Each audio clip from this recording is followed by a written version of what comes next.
This is Dan McQuarrie here, and in this session I'll be looking at question number 108 in my book, 200 Questions About the Bible and the Qur'an. The question is this: are abortion and murder viewed as sins which are forbidden and condemned? Yes is the answer in the Bible, and yes is the answer in the Qur'an. In Genesis 1:27, it talks about how human life is sacred. And the reason is because of this. It says, so God created man in his own image. In the image of God, he created him, male and female, he created them. So man is set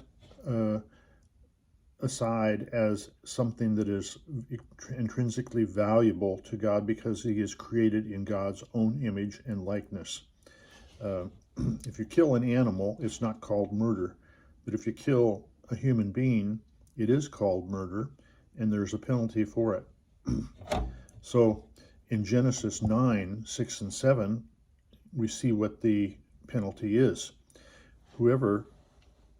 This is Genesis 9, verses 6 and 7. For whoever sheds man's blood, by man his blood shall be shed. For in the image of God he made man.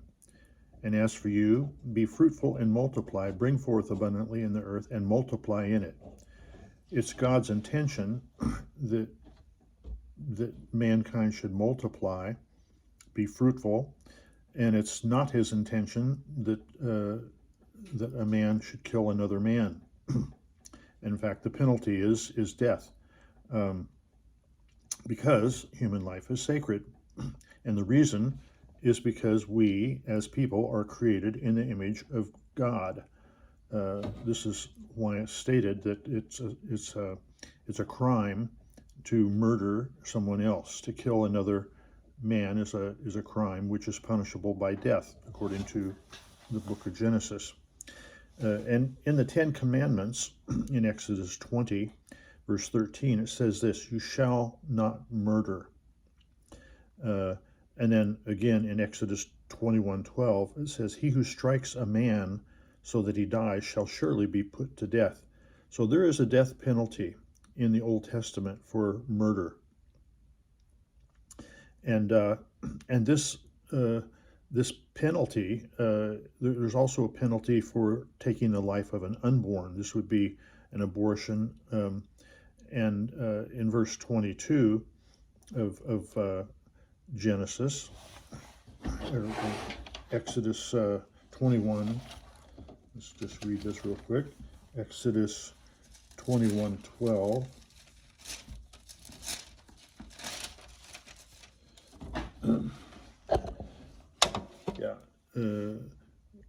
21:12 is the one I just read. He who strikes a man so that he dies shall surely be put to death. But in verse 22, it says this: if men strive and hurt a woman with child so that her fruit depart from her, and yet no mischief follows, he shall surely be punished according as the woman's husband will lay upon him. He shall pay as the judges determine.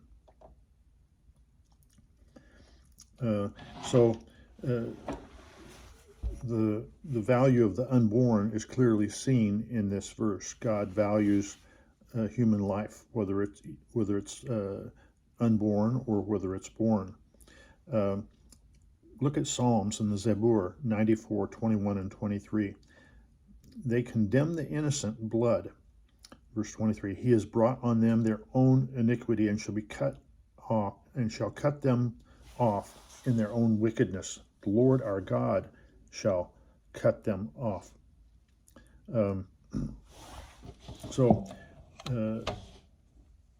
Again, in Psalms 139, verses 13 to 16, we see that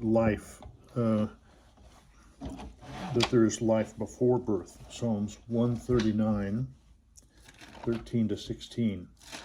I'll read this real quickly. 139.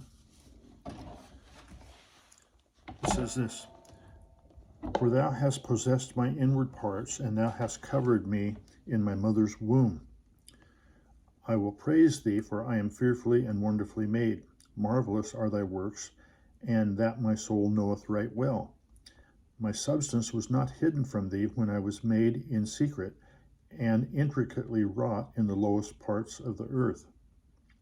Thine eyes did see my substance as yet being unformed, and in thy book all my members were written, which in continuance were fashioned, when as yet there was none of them.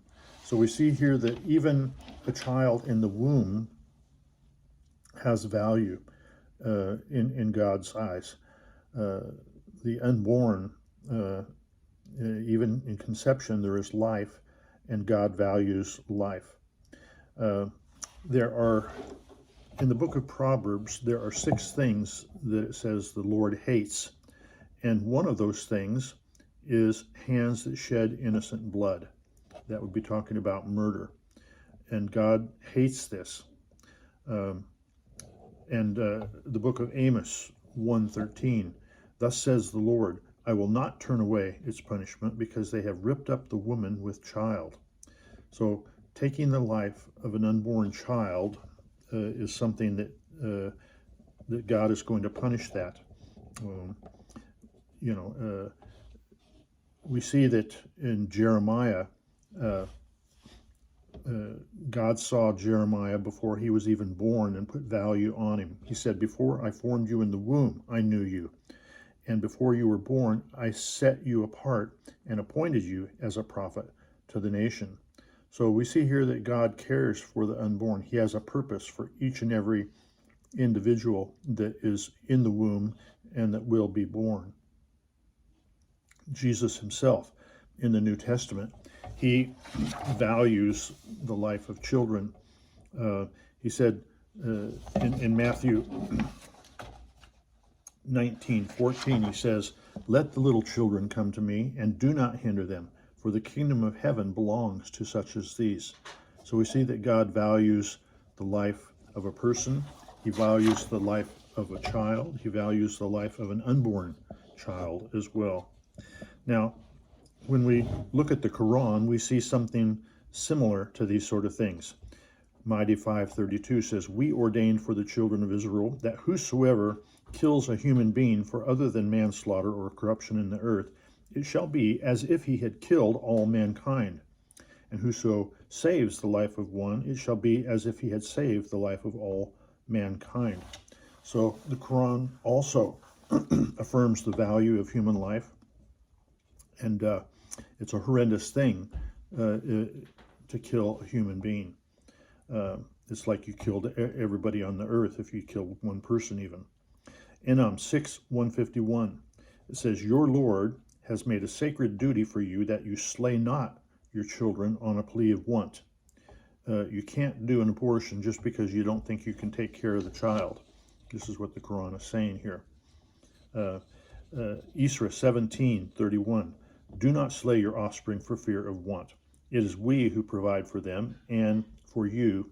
Indeed, their killing is a great sin. So again, abortion is a great sin, and you should not have an abortion just because you think maybe I can't provide for the child. It's a great sin. Kaf 18:46 says this, children are the ornament of this life. So there's value on the life of a child. And Mutemine 60:12, if believing women come to you and commit neither theft nor adultery nor child murder, implore Allah to forgive them. So child murder, that's talking about abortion. And so we see in both the Bible and in the Quran that abortion is the same as murder. Murder is also viewed as a sin, which is condemned and even has the death penalty. So the question remains, are abortion and murder viewed as sins which are forbidden and condemned? Yes, in the Bible, and yes, in the Quran.